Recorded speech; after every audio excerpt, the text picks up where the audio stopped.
You ever feel like you're not falling apart, but you're also not fully back yet?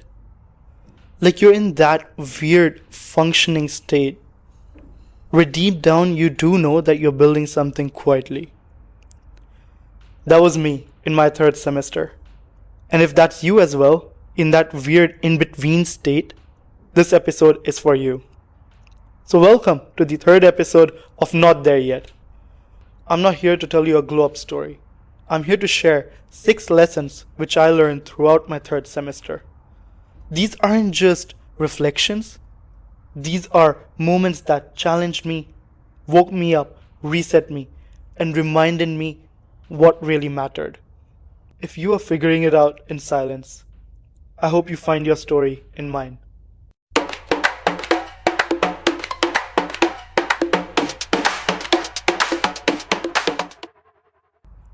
Alright, lesson 1. After a rough second semester, I moved out. Me, 2 of my friends, 3 of us moved into an apartment. Now, moving from your dorm to an apartment away from university, it gives you space and silence. And sometimes you crave for that silence. Because when I finally got into this new space, which by the way was not Pinterest aesthetic, it wasn't Instagrammy, but it was just a nice space all to myself. Because in that silence, I thought that I could finally hear myself again. Now, what felt more important to me than this entire move out aspect was what came in between this move out and the starting of semester 3, which was my trip back to home. And I feel it was so important to me because I just survived the first 2 semesters of my university, and because of that, going back home was a much needed change for me, my body, my mental health, and just literally me craving for a reset. So here I was, 2 months back at home, mom, dad, brother, sister, my entire family all around me. Yeah, that was like a great reset, a great change of everything. You go from being so independent to coming back home and actually not hating the sudden change of environment. You might think that, oh, you were so independent there, you're back home, don't you feel restricted or whatever, and yada yada yada. No. Because at one point, you get so done being that independent, being that free, being not told what to do, being not asked anything, no one really asking you for anything, that you start craving all of that again. Tell me, your mom asking you to eat your food with all her heart? Tell me truly, don't you miss that? Don't you miss that? Right? Anyways, so 2 months later, fly back to Canada, and now here's where the real game changer comes in. I'm back here and I apply for this random conference email that I get in my student email, right? And it says something like the West AGMR. I don't know what West is. It's a habit of mine. You see anything that you don't know, just try it out, right? So this conference, the West AGMR, was a conference set in Regina. It was a lakeside engineering retreat with students from all across Western Canada. I'm like, whoa, okay, cool. Well, let's apply for it. I got in. So this was like a 3-day over the weekend conference, which I say to be the game changer for me in my university life. Let me tell you how. So I'm in this conference and I'm surrounded by almost 60 to 70 students from all the universities you can find in Western Canada, from the best ones to all the universities. And when you are surrounded by so many people, you naturally interact with them because that's the point of a conference, right? Now, 3 days go by, and what I realize is that I wasn't just surrounded by classmates, by just students. I was surrounded by VPs, club leads, builders, innovative heads, presidents and vice presidents of so and so societies, so and so clubs, founders of this and that. People who weren't waiting to be chosen, they were just doing. I remember sitting by a bonfire thinking, that I haven't been lazy. I've just been limited. Limited by what? Limited by the boundaries that I made in my head. Limited by a circle I formed around me. Limited by myself. By an environment I chose. I realized that I wasn't lacking motivation, I was lacking the exposure. So I'll ask you this. When you feel that you're suffocated, not able to grow, not able to get out of a certain block, are you actually stuck or are you in the wrong room? So that brought me to my lesson number 1. You don't always need motivation. Sometimes all you need is a better environment. Alright, so I come back from the retreat.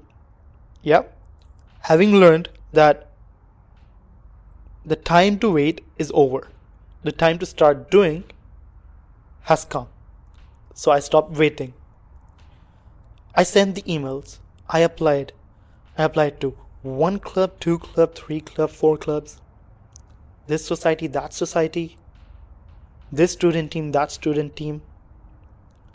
But first, the UMSATs. University's rocket team. Now for those of you who know me, you know that there's nothing I would want more than rockets. Space.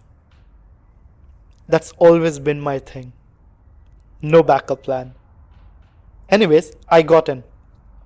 Then came the robotics student team. I applied, nervous, but still got in. Now let me ask you, what would you apply to if readiness wasn't a requirement? I feel like we wait so long to feel ready that we forget the fact that clarity never comes first. What comes first is courage. And when I finally understood this one little basic but so detailed of a thing, I came to my lesson 2 being learned. Start messy, start nervous, but start before you feel sure.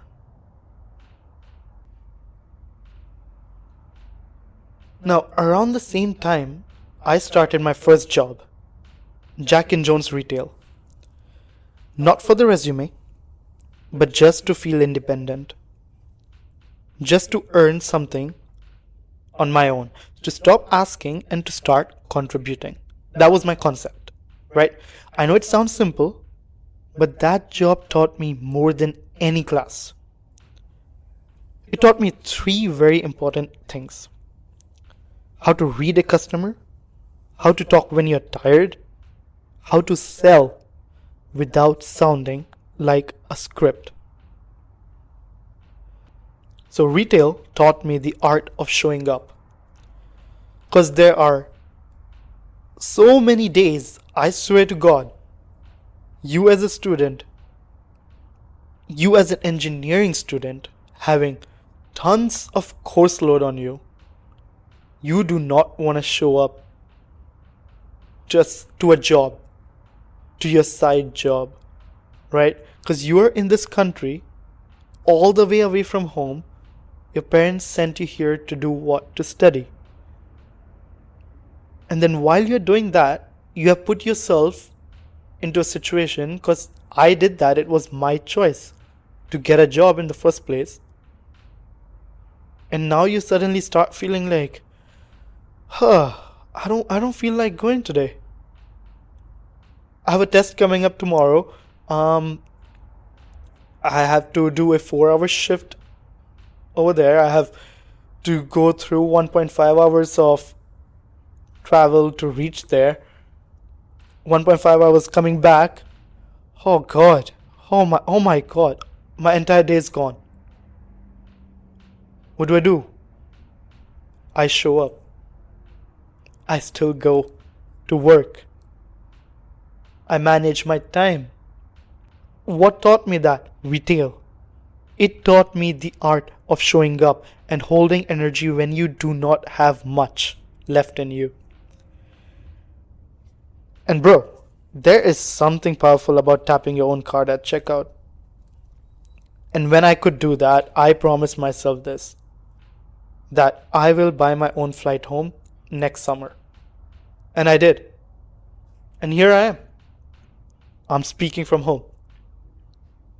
So when was the last time you did something small that made you feel strong again? Today's podcast is more conversational than a single-sided narrative, just because I want to keep asking these questions at every section that I speak, because these are those questions which I asked myself, and when I answered those, I reached these lessons that I'm speaking out today. So answering this one question led me to my third lesson being learned, that earning something, anything, gives you back parts of yourself you didn't realize you lost. So my semester's going on. I'm doing great. I have a job to keep up with. I have 4 heavy courses to keep up with. I am on the rocket team. I'm on the robotics team. So I have weekly hours to commit to these teams as well now. So by the time I reached midterms, I was done. By midterms, my energy wore off completely. Now, I wasn't falling apart here, but the noise in my head got loud again. That's when my best friend Ayaan came in. One night, randomly, and this was before my midterms. Actually, during my midterms. I think I had a test the next day or so. And it's nighttime, and I'm texting him, right? And we've known each other since 6th grade, right? Now he's studying at the University of Dalhousie. And so yeah, it's late night. I'm texting him, and he asked me first, right? He's like, "Yo, Ayaan, do you wanna like, right? We have readings week right after midterms. You wanna go somewhere?" I'm like, I mean, I don't know, man. Like, you tell me. He's like, "Yo, let's go Banff." I'm like, "Banff? Huh, nice. I like it. Let's go Banff." And there we were. One text turned into a spontaneous plan. Next thing we know, right after my midterms, I'm flying to Calgary. He's flying to Calgary as well. 3 days, no laptop, no goals, just glaciers, silence, and perspective. Now, as someone who grew up in the desert, me and him both, these mountains made us feel small, tiny. It literally gave us the perspective of how huge and vast the universe might be. But for the first time, feeling small felt free.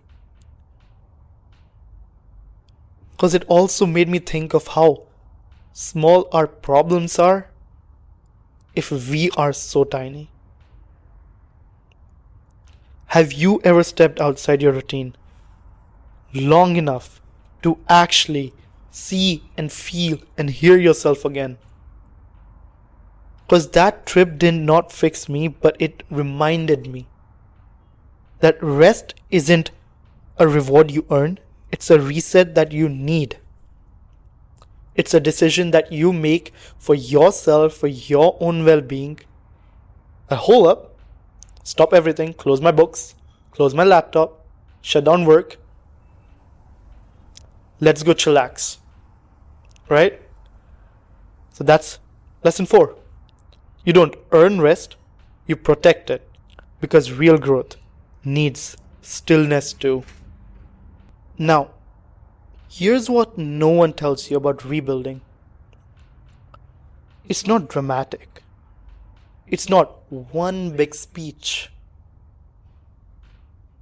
You know what it is? It is waking up again, going to that meeting again, turning in that other assignment, going to work when you have to, and not quitting, realizing that it is gonna be a loop. And day by day, you're gonna say to yourself that just one more day, and you will not quit. And that is rebuilding. And that way, semester 3 was not loud, but it was consistent. You see that? It was consistent. And that's what changed everything. If you are waiting for a moment that feels worth posting, dude, maybe you've already passed it 10 times last week. And that's what lesson 5 is, that momentum is not building from big wins. It is built from boring consistency. It is doing the boring stuff. It is doing the hard and the boring stuff first. And that's how you build momentum. This podcast, Not There Yet, was born in this season. Not because I had answers, but because I finally stopped pretending I did. Semester 3 did not make me feel accomplished. It made me feel more anchored. It made me feel more to the ground, more stable, much more confident. And maybe you need to hear this too. You are allowed to restart without explanations. You are allowed to come back quietly. And you're allowed to build in silence until it speaks for itself. And the most important one, that you are not late and you are not at all behind. You're just not there yet. And that's the best place to be. So lesson 6, you're not broken. You're just in between. So listen up. If you're in a season where things feel slow, quiet, unseen, know that something is still growing inside you. Maybe you can't just explain it yet. Maybe it's not share worthy. But that doesn't make it any less real. Every quiet rebuild eventually makes noise. But right now, it just needs you. Your time, your dedication, your willpower, and your consistency at doing boring things. So next episode, I'm going to talk about how I balanced ambition with burnout and why balance might not be what you think it is. So stay tuned, keep building, keep becoming, and remember, you're not there yet, but you're definitely on your way.